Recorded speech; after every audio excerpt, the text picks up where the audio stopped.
Good morning everybody. एक बार फिर आप सभी का जीव विज्ञान की ऑनलाइन कक्षा में स्वागत है। डियर स्टूडेंट्स, पिछली कक्षा में हमने आपको बताया मूत्र निर्माण की क्रिया के प्रमुख चरण और आपको बताया कि मूत्र निर्माण की क्रिया के मुख्य रूप से 3 चरण होते हैं। नंबर 1 परानिस्पंदन, नंबर 2 वर्णात्मक पुनरावशोषण, नंबर 3 श्रावण, जिसको इंग्लिश में बोलते हैं secretion, ultrafiltration. Second one is selective reabsorption and third one is secretion.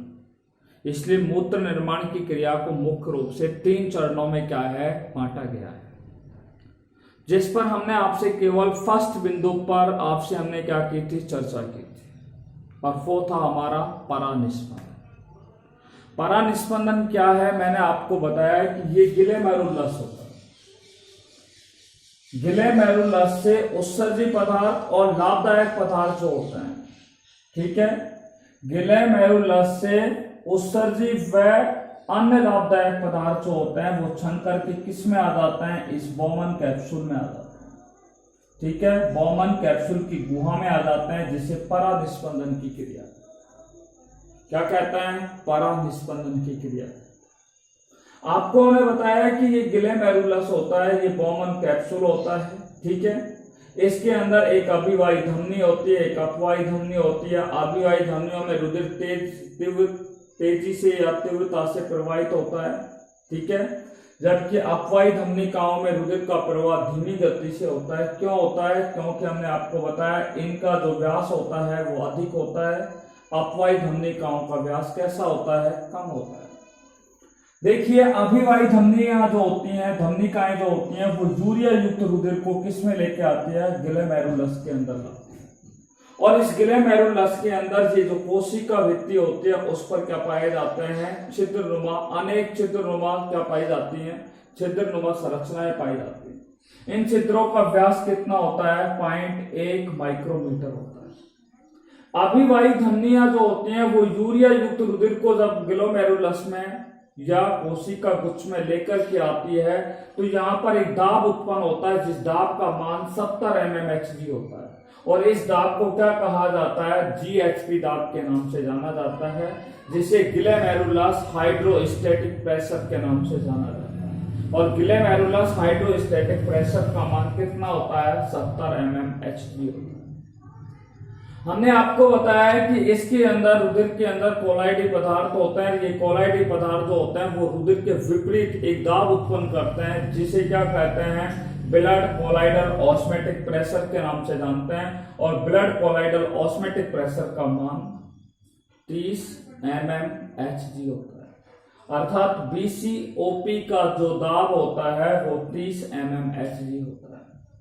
देखिए, इस कोशिका गुच्छ से, ठीक है, इन छिद्रों के माध्यम से गिलेमेरुलस की जो भित्ति होती है, इसमें उपस्थित जो छिद्र होते हैं इनसे छन करके, ठीक है, प्लाज्मा, रुधिर प्लाज्मा में उपस्थित जितने भी गुलित पदार्थ होते हैं वो किस में आ जाते हैं, बौमन कैप्सूल के अंदर आ जाते हैं। ठीक है, जब बौमन कैप्सूल की गुहा में आते हैं तो यहाँ पर एक विशेष प्रकार का दाब उत्पन्न होता है, जिसे संपुटीय द्रव स्थैतिक दाब कहते हैं। इंग्लिश में बोलते हैं कैप्सुलर हाइड्रोस्टैटिक प्रेशर, जिसको शॉर्टली हम बोलते हैं CHP के नाम से इसे क्या है, जाना जाता है। उसके पश्चात हमने आपको बताया कि शुद्ध प्रभावी निस्पंदन दाब या परानिस्पंदन दाब किसे कहते हैं।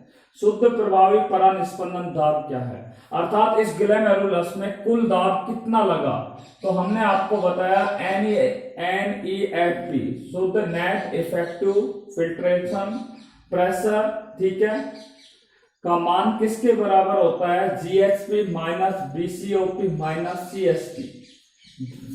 GHP का मान कितना होता है, GHP के द्वारा 70 mmHg, BCOP 30 mmHg, CHP का मान 20 mmHg। इसलिए यहाँ पर कितनी दाब लगता है, 20 mm दाब उत्पन्न होता है। जब ग्लोमेरुलस निस्पंदन के अंदर, ग्लोमेरुलस के अंदर 20 mm Hg का दाब उत्पन्न हो जाता है, तो इस ग्लोमेरुलस से उत्सर्जी पदार्थ, साथ में क्या होते हैं, अन्य लाभदायक पदार्थ जो होते हैं वो क्षन करके इस बॉमन कैप्सूल की गुहा में आ जाते हैं, जिसे परानिस्पंदन कहते हैं। क्या कहते हैं, परानिस्पंदन। देखिए परानिस्पंदन हम आपको एक बार फिर रिपीट कर चुके हैं। अब हम आपसे यहां से आगे चर्चा करने जा रहे हैं, और दूसरा बिंदु है जिसको बोलते हैं वर्णात्मक पुनरावशोषण, selective reabsorption. What is the meaning of selective reabsorption, उस पर हम आपसे बात करते हैं। देखिए आज का जो हमारा जो टॉपिक है वो है selective reabsorption is going on here. तो ये मूत्र निर्माण की क्रिया विधि का ये दूसरा बिंदु है जिस पर हम आपसे चर्चा करने जा रहे हैं। ठीक है, देखो भैया, मूत्र निर्माण की क्रिया विधि के चरण जिसमें आज जो हम आपसे चर्चा करेंगे वो है वर्णात्मक पुनरावशोषण, वर्णात्मक पुनरावशोषण। इंग्लिश में बोलते हैं सेलेक्टिव रीएब्जॉर्प्शन, सेलेक्टिव रीएब्जॉर्प्शन।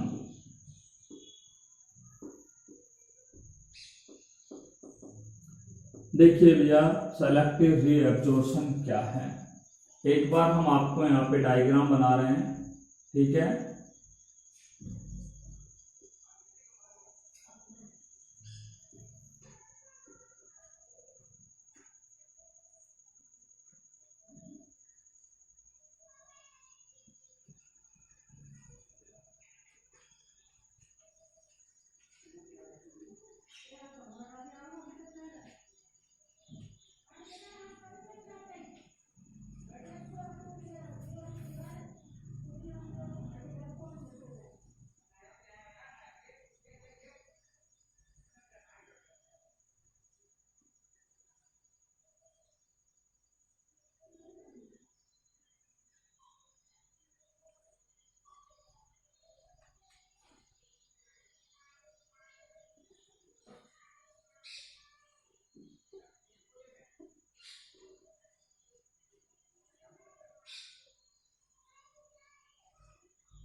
हाँ देखिए ये हमने आपको संपूर्ण संरचना जो हमने आपको बताई थी, इस संरचना को कहा जाता है मेलपिगी काय, मेलपिगी काय के नाम से जानते हैं। ये कप के आकार का या प्याले के आकार की संरचना होती है, इसको क्या कहा जाता है, बॉमन कैप्सूल, बीसी लिखा है मैंने शॉर्टली। इस वाले भाग के अंदर आपको पता है इस तरीके से रुधिर अभिवाही धमनिका आती है, इसको अभिवाही धमनिका, ये जो है आपको मैंने बता रहा हूं, ये जो संरचना आपको दिखाई गई है ये कहलाएगी अपवाही धमनिका। ठीक है, ये बॉमन कैप्सूल की ग्रीवा, ये हो गई आपकी ग्रीवा। ठीक है, ये संरचना आपको यहाँ पर दिखाई गई है। ठीक है, यहाँ से लेकर के और आपको ये यहाँ तक संरचना दिखाई गई है। ठीक है, इसको बोलते हैं समीपस्थ कुंडलित नलिका, जिसको मैंने शॉर्टली आपको लिख दिया है पीसीटी। यहां से लेकर के और आप देख रहे हो यहाँ तक की जो संरचना है इसको कहा जाएगा, मैंने आपको इसे बोला था डीसी, यानी कि हैंडले लूप के नाम से जानते हैं, हैंडले लूप। ठीक है, ये यहां से लेकर के जहां तक की जो संरचना है ये हैंडले लूप के नाम से जानते हैं। यहां से लेकर के यहां तक की जो संरचना होती है इसको डीसीटी या दूरस्थ कुंडलित नलिका के नाम से जानते हैं। ये संरचना जो आपको मैं दिखा रहा हूं इसे कलेक्टिंग ट्यूब के नाम से या संग्रह नलिका के नाम से जाना जाता है। ये तो हो गया हमारा डायग्राम। अब हम बात करते हैं किसके ऊपर, वर्णात्मक पुनरावशोषण की क्रिया के बारे में। हमने आपको बताया कि यहां पर जब 20 mm दाब का, ठीक है, शुद्ध प्रभावी ठीक है। शुद्ध प्रभावी पराग निस्पंदन दाब का मान जब 20 mmHg हो जाता है तो इस ग्लोमेरुलस से, ठीक है, निस्पंद के रूप में, ठीक है, उत्सर्जी पदार्थ और अन्य लाभदायक पदार्थ जो होते हैं वो किस में आ जाते हैं, इस बॉमन कैप्सूल में आ जाते हैं। तो यहां से पदार्थ जो होते हैं वो छन करके, ठीक है, ये पदार्थ जो होते हैं वो छन करके किस में आ जाते हैं, इस बॉमन कैप्सूल में आ जाते हैं। ठीक है, ये बॉमन कैप्सूल में जैसे कौन कौन से पदार्थ आते हैं मैं आपको बता दूं। इस बॉमन कैप्सूल में यूरिया आता है, यूयूसी मैं आपको शॉर्टली बोल रहा हूं। यू का अर्थ होता है यूरिया, यूरिक अम्ल और क्रिएटिनिन। ठीक है, इन तीनों पदार्थों का तो यहाँ पे दोबारा से अवशोषण नहीं होता है, यानी कि इस ग्लोमेरुलस के द्वारा दोबारा निष्पंदन, जो ये निस्यंद होता है, निस्यंद बोल सकते हैं या इसे उत्सर्जी पदार्थ कहते हैं।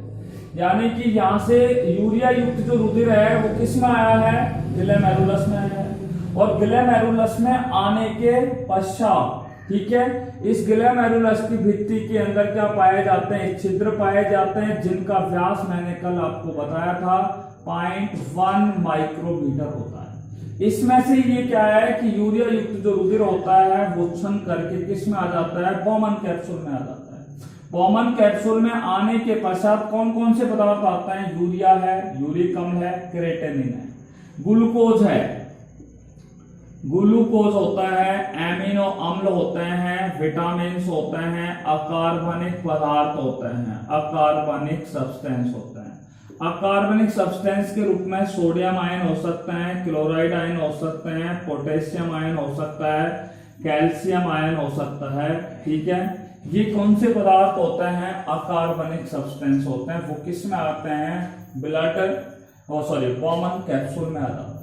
बॉमन कैप्सूल में आने के पश्चात, ठीक है, हमारी ये ग्लोमेरुलस होता है, ये क्या करता है, बॉमन कैप्सूल में आए हुए जो लाभदायक पदार्थ होते हैं, ठीक है, ये तो उत्सर्जी पदार्थ होते हैं, यूयूसी, यूरिया, यूरिक अम्ल और क्रिएटिनिन, ठीक है, और अन्य अवशिष्ट पदार्थ होते हैं। तो इनको तो ये दोबारा से अवशोषित नहीं करता है ग्लोमेरुलस, इसलिए ये क्या है, ग्लूकोज है, एमिनो अम्ल है, विटामिन से, अकार्बनिक पदार्थ होते हैं, इनको दोबारा से क्या कर लेते हैं, यहाँ पे जो आ जाते हैं बॉमन कैप्सूल में, ये वापस इनको क्या है, किस में चले जाते हैं, ये वापस बॉमन कैप्सूल से ग्लोमेरुलस में क्या है, अवशोषित कर लिए जाते हैं। अर्थात बॉमन कैप्सूल में जो आए हुए लाभदायक पदार्थ होते हैं उनका दोबारा से अवशोषण किसके द्वारा किया जाता है, इसी ग्लोमेरुलस के द्वारा कर लिया जाता है, या नेफ्रॉन के द्वारा कर लिया जाता है, जिसे वर्णात्मक पुनरावशोषण कहते हैं। परिभाषा क्या हुई कि भैया परानिस्पंदन की क्रिया से, परानिस्पंदन का अर्थ होता है, यहां पर मैंने बताया कि बॉमन कैप्सूल जो होता है वो एक छन्नी के या चालनी नलिका के रूप में या छन्नी के रूप में क्या करती है, कार्य करती है। ठीक है, तो छन्नी के रूप में काम करती है। तो यहां से क्या है कि परानिस्पंदन की क्रिया से, कौन सी क्रिया से, परानिस्पंदन की क्रिया से, ठीक है, परानिस्पंदन की क्रिया से ये क्या है, उत्सर्जी और लाभदायक पदार्थ आए हैं। कौन से पदार्थ आए हैं बॉमन कैप्सूल में, उत्सर्जी और लाभदायक पदार्थ। ये तो उत्सर्जी पदार्थ है और ये लाभदायक पदार्थ है, और वो लाभदायक पदार्थ किस में आ जाते हैं, बॉमन कैप्सूल में आ जाते हैं, जिसे परानिस्पंदन कहते हैं।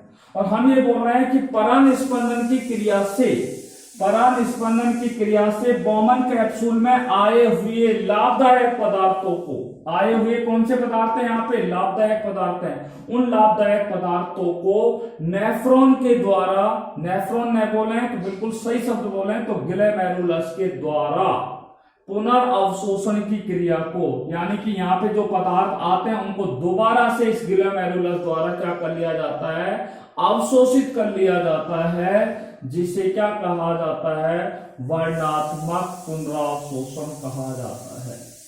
परिभाषा एक बार फिर सुन लीजिए कि परानिस्पंदन की क्रिया से, परानिस्पंदन की क्रिया से बॉमन कैप्सूल में आए हुए लाभदायक पदार्थों का नेफ्रॉन के द्वारा पुनर्अवशोषण की क्रिया को ही क्या कहा जाता है, परानिस्पंदन कहा जाता है।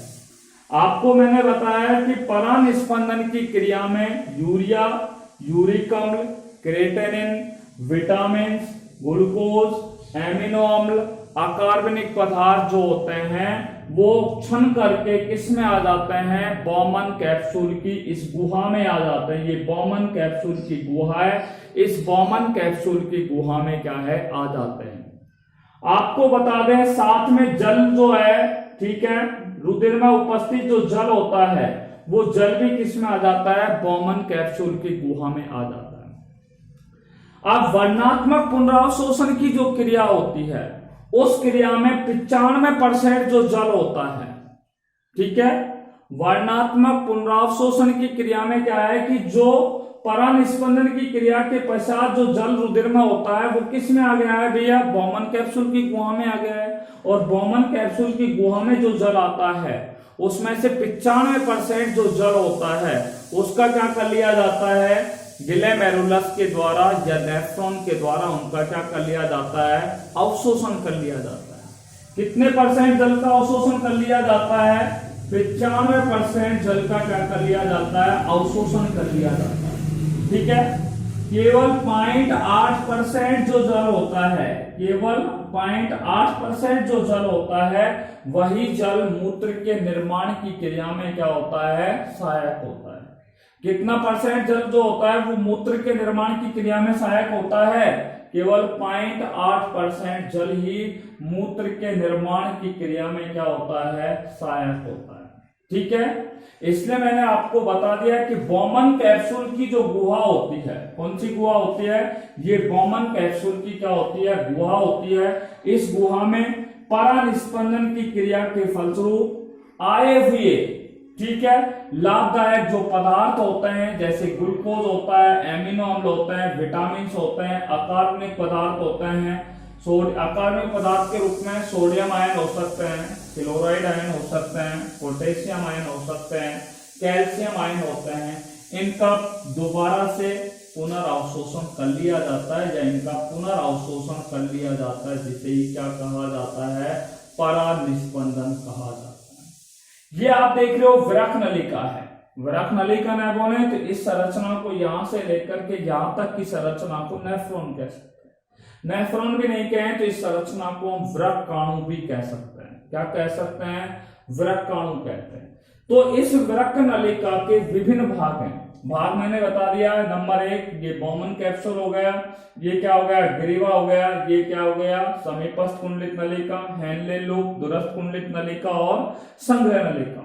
तो ये वृक्क नलिका या नेफ्रॉन जो होता है उसके विभिन्न भागों में, ठीक है, वर्णात्मक पुनरावशोषण किस प्रकार से होता है उसको हम समझाने का आपको प्रयास कर रहे हैं कि भैया वर्णात्मक पुनरावशोषण बॉमन कैप्सूल में से तो हो गया लाभदायक पदार्थों का, परंतु सभी पदार्थों का अवशोषण नहीं हो पाता है, ठीक है। इसलिए क्या है कि वर्णात्मक या पुनरावशोषण की जो क्रिया होती है नेफ्रॉन के या वृक्क नलिका के जो विभिन्न भाग होते हैं उनमें पुनर्अवशोषण की क्रिया किस प्रकार से पूर्ण होती है, इसलिए हम सबसे पहले हम बात करने जा रहे हैं समीपस्थ कुंडलित नलिका में पुनरावशोषण की क्रिया। किसमें बात कर रहे हैं, समीपस्थ कुंडलित नलिका में, समीपस्थ कुंडलित नलिका में, कुंडलित नलिका में पुनरावशोषण, नलिका में पुनरावशोषण, ठीक है। बात कर रहे हैं समीपस्थ कुंडलित नलिका में पुनरावशोषण कैसे होता है, ठीक है। हाउ टू रीअब्जॉर्प्शन, ठीक है, of beneficial substance in PCT, ठीक है। समीपस्थ कुंडलित नलिकाओं में लाभदायक पदार्थों का पुनरावशोषण किस प्रकार से होता है, इस पर हम क्या करते हैं, बात करते हैं। तो ये आप देख लो, ये यहां तक ग्रीवा हो गई और ये यहां से लेकर के और यहां तक की जो संरचना आप देख रहे हो, इस प्रकार की जो संरचना मैंने आपको बनाई है इसको कहते हैं समीपस्थ कुंडलित नलिका। और आपको हमने बताया कि समीपस्थ जो कुंडलित नलिका होती है वो कैसी होती है, एक लंबी नली के आकार की कुंडलित क्या होती है, संरचना होती है, लंबी होती है, ठीक है, नली के आकार की होती है और कैसी संरचना होती है, कुंडलित होती है। मैंने बताया लॉन्ग होती है, ठीक है, कुंडलित होती है और ट्यूबुलर लाइक स्ट्रक्चर के रूप में होती है। Long coiled and tubular like structure जो होती है ओपीसीटी होती है। समीपस्थ कुंडलित नलिका एक लंबी कुंडलित नलिका की समान संरचना होती है, ठीक है। और आपको मैंने बताया कि ये कैसी होती है, मोटी होती है, इसलिए मैंने आपको देखिए मोटी बनाई है यहाँ पे, ठीक है। देख लीजिए मोटी संरचना के रूप में आपको बनी हुई दिखाई दे रही है। ये कैसी है, मोटी होती है।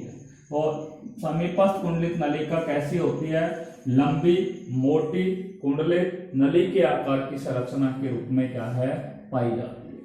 देखिए समीपस्थ कुंडलित नलिका के अंदर मैंने आपको बताया कि यहाँ पर कोशिकाएं पाई जाती हैं और इन कोशिकाओं का आकार कैसा होता है, ये कोशिकाएं किससे बनी होती है, ये बनी होती है घनाकार उपकला कोशिकाओं से बनी होती है। किससे बनी होती है, घनाकार उपकला कोशिकाओं से बनी होती है। समीपस्थ कुंडलित नलिकाएं जो होती हैं वो घनाकार उपकला कोशिकाओं से मिलकर के क्या होती है, बनी हुई होती है। इसकी आंतरिक जो भित्ति होती है, ये आंतरिक भित्ति है और इस आंतरिक भित्ति पर इस तरीके से ये अंगुलीनुमा उभार पाए जाते हैं, जिन्हें क्या कहा जाता है, सूक्ष्म अंकुर कहा जाता है।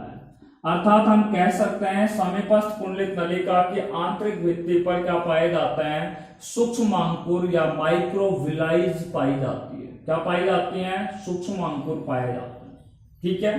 क्या पाए जाते हैं, सूक्ष्म अंकुर पाए जाते हैं। जहां तक आपको कोई प्रॉब्लम है तो पूछ सकता है, ठीक है। ये सूक्ष्म अंकुर क्या काम करते हैं कि जो उत्सर्जी पदार्थ, ठीक है, उत्सर्जी जो पदार्थ होते हैं उन उत्सर्जी पदार्थों का जो क्षेत्र होता है, ठीक है, उत्सर्जी पदार्थों के अवशोषण का जो क्षेत्र होता है उसको लगभग 20 गुना क्या कर देते हैं, बढ़ा देते हैं, ठीक है। तो ये सूक्ष्मांकुर जो होते हैं वो उत्सर्जी पदार्थों के अवशोषण के क्षेत्र को कितना गुना बढ़ा देते हैं, 20 गुना क्या कर देते हैं, बढ़ा देते हैं, ठीक है।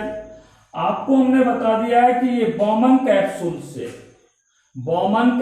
से जो उत्सर्जी और लाभदायक जो पदार्थ होते हैं, ठीक है, बॉमन कैप्सूल से उत्सर्जी या लाभदायक पदार्थ होते हैं। उत्सर्जी या लाभदायक पदार्थ नहीं बोले हैं तो इसके लिए हम एक शब्द का यूज कर रहे हैं जिसको निस्यंद बोलते रहेंगे। क्या बोलेंगे उसे, निस्यंद, ठीक है। तो इस बॉमन कैप्सूल से उत्सर्जी या उत्सर्जी और लाभदायक पदार्थ जो होते हैं, या हम निस्यंद बोल सकते हैं। तो बॉमन कैप्सूल से जो निस्यंद होता है उसे किस में स्थानांतरित कर दिया जाता है, समीपस्थ कुंडलित नलिका में स्थानांतरित कर दिया जाता है। तो बॉमन कैप्सूल से, ठीक है, निस्यंद में आपको बता दिया जो उत्सर्जी पदार्थ और लाभदायक पदार्थ, जो क्षणित लाभदायक पदार्थ होते हैं और उत्सर्जी पदार्थ होते हैं जिनका पूरी तरीके से अवशोषण नहीं हो पाता है, ठीक है, पुनर्अवशोषण नहीं हो पाता है, तो वो कहां पे आता है, बॉमन कैप्सूल की गुहा से किस में आ जाते हैं, यहां आ जाते हैं। किस में आ जाते हैं, पीसीटी के अंदर आ जाते हैं, समीपस्थ कुंडलित नलिका में आ जाते हैं, ठीक है। अब ये रुधिर के माध्यम से किस में आ गए हैं, समीपस्थ कुंडलित नलिकाओं के अंदर आ जाते हैं, ठीक है भैया। आपको बता दूं इसके अंदर भी क्या होता है, ग्लूकोज होता है भाई। पीसी बॉमन कैप्सूल की जो गुहा होती है, इस बॉमन कैप्सूल की गुहा से निस्पंद जो होता है वो रुधिर के द्वारा, ठीक है, ठीक है, रुधिर के द्वारा किस में आ जाते हैं, इसमें आ जाते हैं, किसमें, आपकी समीपस्थ कुंडलित नलिका में आ जाते हैं। और इसमें जो लाभदायक पदार्थ होते हैं वो ग्लूकोज होता है, एमिनो अम्ल होते हैं, विटामिन होते हैं, और कौन से पदार्थ होते हैं, अकार्बनिक पदार्थ जैसे सोडियम होता है, पोटेशियम होता है, कैल्शियम होता है, फास्फेट होता है, ठीक है, ये यहां पर आ जाते हैं, ठीक है। और आने के पश्चात ये क्या है कि इन सभी का क्या होता है, यहां से पुनरावशोषण जो होता है, इन सभी लाभदायक जो पदार्थ हैं इनका पुनर्अवशोषण किसके द्वारा किया जाता है, ग्लोमेरुलर के द्वारा कर लिया जाता है, या ग्लोमेरुलस की कोशिकाओं के द्वारा कर लिया जाता है, ठीक है, या हम बोल सकते हैं नेफ्रॉन के द्वारा क्या है, कर दिया जाता है, ठीक है। इसलिए हम कह सकते हैं कि समीपस्थ कुंडलित नलिका में निस्पंद के रूप में, समीपस्थ कुंडलित नलिका में निस्पंद के रूप में आए हुए जो लाभदायक पदार्थ होते हैं उनका अवशोषण, उनका पुनर्अवशोषण ग्लेमेरुलस के रुधिर में क्या है, डाल दिया जाता है। तो ग्लेमेरुलस के रुधिर में इन अवशिष्ट पदार्थों को, वो जो भी लाभदायक पदार्थ होते हैं उनको यहाँ पर क्या कर दिया जाता है, डाल दिया जाता है। ठीक है, लाभदायक पदार्थ के रूप में मैंने बता दिया ग्लूकोज, एमिनो अम्ल, विटामिन, अकार्बनिक पदार्थ, सोडियम, पोटेशियम, कैल्शियम, फास्फेट के जो लवण होते हैं, इनको पुनः अवशोषित करके रुधिर में पुनः अवशोषित कर लिया जाता है और रुधिर में क्या होता है भैया, सक्रिय अभिगमन के रूप में इन्हें क्या कर दिया जाता है, स्थानांतरित कर दिया जाता है। ठीक है, यह सक्रिय अभिगमन के रूप में इनका क्या किया जाता है, गमन होता है। ठीक है, और इनके गमन के लिए, ठीक है, इनके गमन के लिए ऊर्जा की क्या होती है, आवश्यकता होती है। और ऊर्जा के रूप में किसकी आवश्यकता होती है, एटीपी की आवश्यकता होती है। अर्थात इनके सक्रिय अभिगमन के लिए एटीपी के रूप में किसकी आवश्यकता होती है, ऊर्जा की क्या होती है, आवश्यकता होती है। बात समझ में आएगी। तो आपको यहाँ पे लग गया है कि जो पुनरावशोषण की क्रिया यहाँ पर क्या हो जाती है, समीपस्थ। इस प्रकार से आपको पता लग गया है कि समीपस्थ कुंडलित नलिका में पुनरावशोषण की क्रिया क्या हो जाती है, पूर्ण हो जाती है। आपको मैं बता दूं, समीपस्थ कुंडलित नलिका में, ये समीपस्थ कुंडलित नलिका जो होती है, समीपस्थ कुंडलित नलिका जो होती है, इसमें 60 से लेकर के 80%, इस समीपस्थ कुंडलित नलिका के द्वारा 60 से लेकर के 80% पुनरावशोषण की क्रिया क्या हो जाती है, पूर्ण हो जाती है। आपसे पूछा जाए कि समीपस्थ कुंडलित नलिका में पुनरावशोषण की क्रिया कितने परसेंट पूर्ण होती है, तो 60 से लेकर के 80% पुनरावशोषण की क्रिया क्या हो जाती है, पूर्ण हो जाती है। तथा परानिस्पंदन की क्रिया मैं आपको बता दूं, परानिस्पंदन की जो क्रिया होती है वो वृक्कीय देहली मान के अनुरूप क्या होती है, पूर्ण होती है। वृक्कीय देहली मान के अनुरूप क्या होती है, पूर्ण होती है। ठीक है, अब मैं आपको बता रहा हूं कि वृक्कीय देहली मान क्या है। वृक्कीय देहली मान क्या है, इंग्लिश में बोलते हैं इसको renal threshold value. Renal threshold value पर आपसे बात कर रहे हैं। ये कई बार आपकी बोर्ड एग्जाम से पूछ लिया जाता है कि वृक्कीय देहली मान क्या है, वृक्कीय देहली मान क्या है। ठीक है, जो रुधिर होता है, ठीक है, रुधिर में किसी पदार्थ की वह अधिकतम मात्रा, ध्यान से सुनना, रुधिर में किसी पदार्थ की वह अधिकतम मात्रा या सांद्रता, रुधिर में हमने जैसे ये रुधिर होता है, यहाँ पे यूरिया युक्त रुधिर आ रहा है। ठीक है भाई, अभिवाहिनी धमनियां जो होती हैं वो यूरिया युक्त रुधिर लेके आ रही है। ठीक है, तो उस रुधिर में किसी पदार्थ की वह अधिकतम सांद्रता जो निस्यंदन के पश्चात, जो फिल्ट्रेशन के पश्चात नेफ्रॉन के द्वारा क्या कर ली जाती है, नेफ्रॉन के द्वारा या ग्लेमेरुलस के द्वारा क्या कर ली जाती है, अवशोषित कर ली जाती है, उसे क्या कहा जाता है, वृक्कीय देहली मान कहा जाता है। आपसे पूछा जाए कि वृक्कीय देहली मान क्या है, कि भैया रुधिर जो होता है उस रुधिर के अंदर क्या पाया जाता है, किसी पदार्थ की सांद्रता होती है। अब उस रुधिर में यूरिया की सांद्रता अधिक हो सकती है, उस रुधिर में यूरिक अम्ल की सांद्रता अधिक हो सकती है, क्रेटिनिन की सांद्रता अधिक हो सकती है, या आपको मैंने बताया था ग्लूकोज की, एमिनो अम्लों की, अकार्बनिक पदार्थों की, फैटी एसिड्स की, किसी भी पदार्थ की सांद्रता क्या होती है, रुधिर में अधिक होती है। और वो अधिक सांद्रता ग्लेमेरुलस में आने के बाद ये क्या हो जाती है, ये यहां से छन करके बोमन कैप्सूल में आ जाती है। और बोमन कैप्सूल में आने के पश्चात जो ये यहाँ पे लाभदायक पदार्थ होंगे उनका दोबारा से क्या किया जाता है, अवशोषण किया जाता है। वही क्या कहलाता है, वृक्कीय देहली मान कहा जाता है। तो वृक्कीय देहली मान की परिभाषा क्या हुई कि रुधिर में किसी पदार्थ की अधिकतम सांद्रता, रुधिर में किसी पदार्थ की वह अधिकतम सांद्रता जो निस्यंदन के पश्चात, जो फिल्ट्रेशन के पश्चात नेफ्रॉन के द्वारा क्या कर ली जाती है, अवशोषित कर ली जाती है, उसे वृक्कीय देहली मान कहा जाता है। ठीक है, वृक्कीय देहली पदार्थ 3 प्रकार के होते हैं। वृक्कीय देहली पदार्थ कितने प्रकार के होते हैं? 3 प्रकार के होते हैं। ठीक है, हम बात कर रहे हैं वृक्कीय देहली पदार्थों के बारे में। देखिए, मैं इसको यहां से मिटा रहा हूं, केवल आपको ये यहां से मिटा दिया है। ठीक है,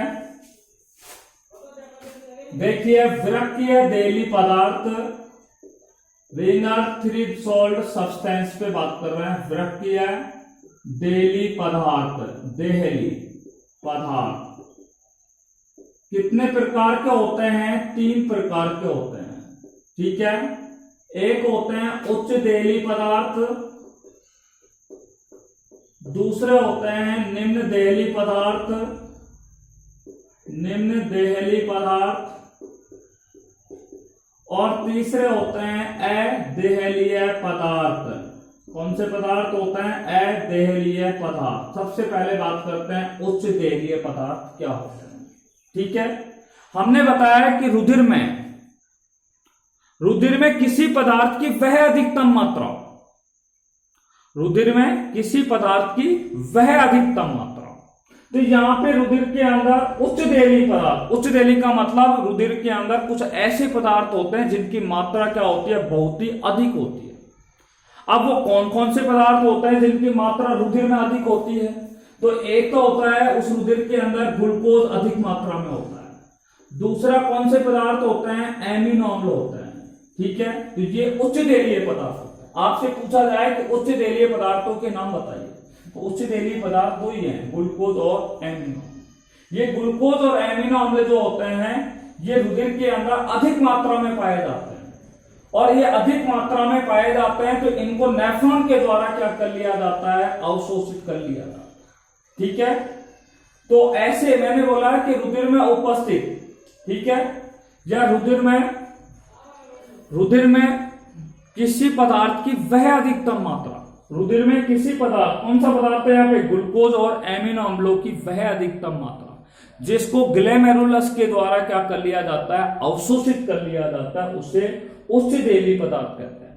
अर्थात ये क्या है? रुधिर के अंदर ऐसे पदार्थ होते हैं जो अधिक मात्रा में पाए जाते हैं, और ये अधिक मात्रा में पाए जाने वाले पदार्थ होते हैं, इनको क्या किया जाता है? ग्लोमेरुलस के द्वारा क्या कर लिया जाता है? अवशोषण कर लिया जाता है, इसलिए ये उच्च देहली पदार्थ होते हैं। अब निम्न देहली पदार्थ कौन से होते हैं उनके बारे में बात कर रहा हूं।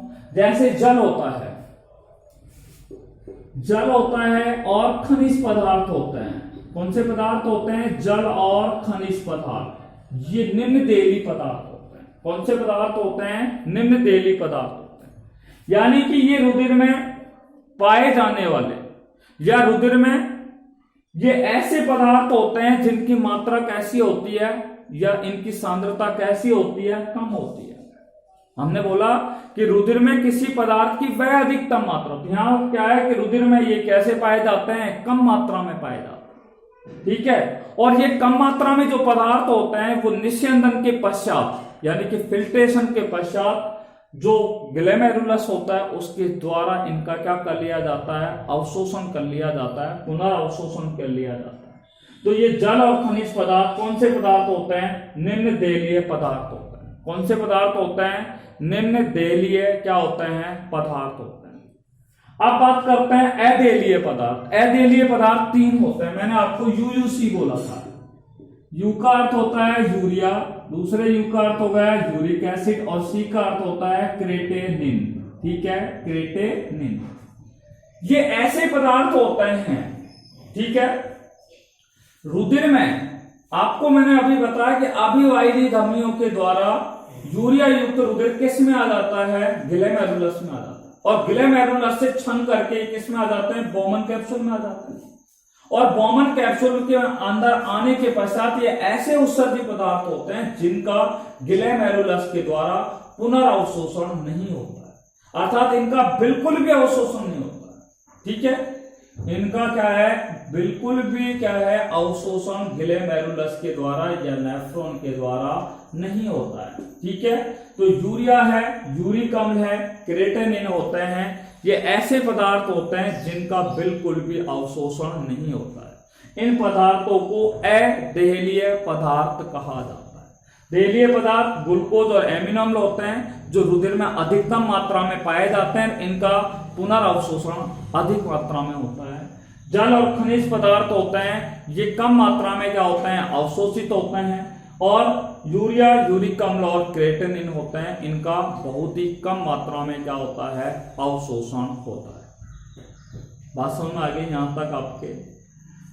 अब देखिए हम बात करते हैं हेनले लूप में पुनरावशोषण। कौन से बिंदु पर बात करते हैं, हेनले लूप में पुनरावशोषण पर आपसे चर्चा करने जा रहे हैं। समीपस्थ कुंडलित नलिका के बाद जो हम आपसे चर्चा करने जा रहे हैं वो हेनले लूप के बारे में बात करते हैं। हेनले लूप में पुनरावशोषण, लूप में पुनरावशोषण, रीएब्जॉर्प्शन इन हेनले लूप, रीएब्जॉर्प्शन, ठीक है, रीएब्जॉर्प्शन इन हेनले लूप में आपसे क्या करने जा रहे हैं, हम चर्चा करने जा रहे हैं। ठीक है, अब हेनले लूप आपको मैं बता रहा हूं कहां पे, ये हेनले लूप है, यहां से लेकर के यहां तक जो संरचना है। मैंने बताया कि हेनले लूप की संरचना कैसी होती है, यू आकार की होती है। कैसे आकार की होती है, यू आकार की संरचना के रूप में हेनले लूप पाया जाता है। ठीक है, आपको बता दूं हेनले लूप की जो संरचना होती है वो दो भुजाओं में क्या होती है, बटी हुई होती है। ठीक है, ये समीपस्थ कुंडलित भाग नलिका जो होती है वो किस में खुलती है, हेनले लूप के अवरोही भाग में खुलती है। ये भाग कहलाएगा अवरोही भाग। और ये वाला भाग क्या है, अवरोही भाग का अंतिम सिरा है वो यहां पर खुलता है, जिसे बोलते हैं आरोही हेनले लूप। कौन सा वो बोलेंगे, आरोही। आप देखिए अवरोही हेनले लूप की जो भित्ति होती है या नलिका होती है वो पतली होती है, और आरोही जो हेनले लूप होती है उसकी जो नलिका होती है वो कैसी होती है, मोटी होती है। ठीक है, या अवरोही जो नलिका होती है, अवरोही हेनले लूप होता है उसकी भित्ति पतली होती है, आरोही हेनले लूप की भित्ति कैसी होती है, मोटी होती है। ये बातें आपके दो बात क्लियर यहाँ पे समझ में आ गई होगी। अब हम बात कर रहे हैं कि भैया हेनले लूप के भी विभिन्न भाग है, दो भाग हो गए।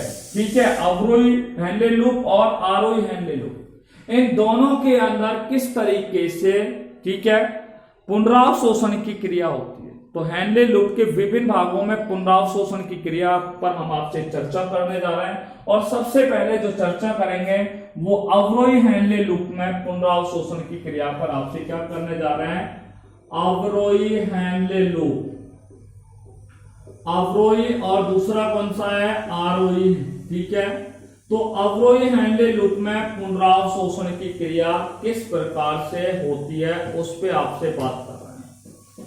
देखिए समीपस्थ जो कुंडलित नलिका होती है, ठीक है, समीपस्थ कुंडलित नलिका से लगभग 35 से 40%, इस समीपस्थ कुंडलित नलिका से 35 से 40% निस्यंद, निस्यंद का अर्थ मैंने आपको बताया उत्सर्जी पदार्थ साथ में लाभदायक पदार्थ।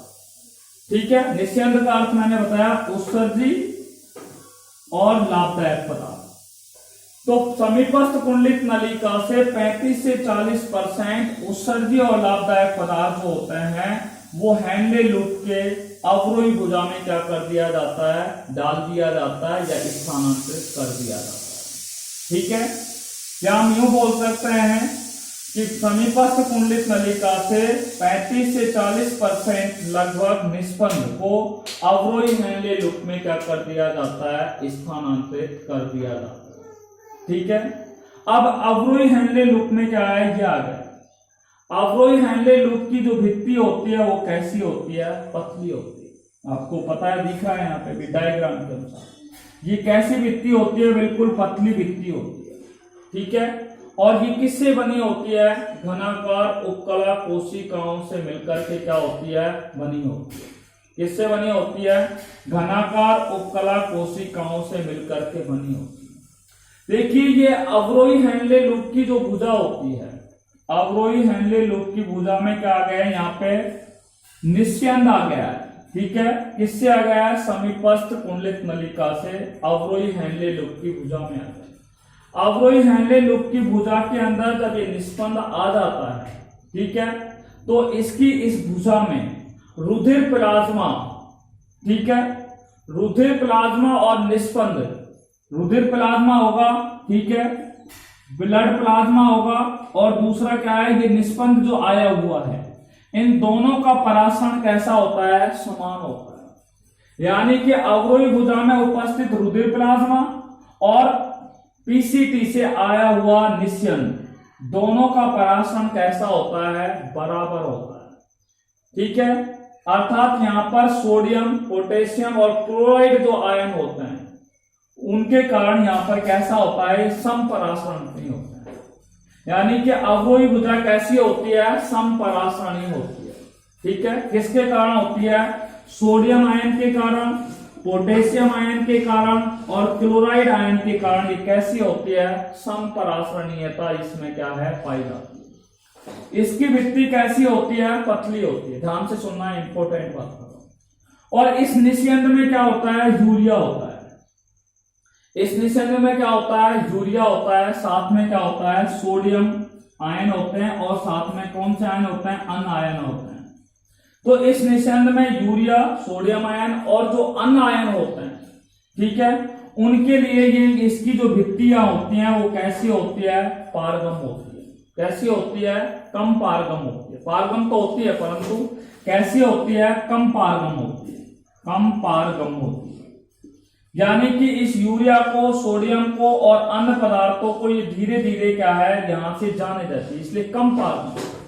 परंतु इस निस्यंद में उपस्थित जो जल होता है, इस निस्यंद में कौन उपस्थित होता है, जो जल होता है, उस जल के लिए क्या होती है, अधिक पारगम होती है।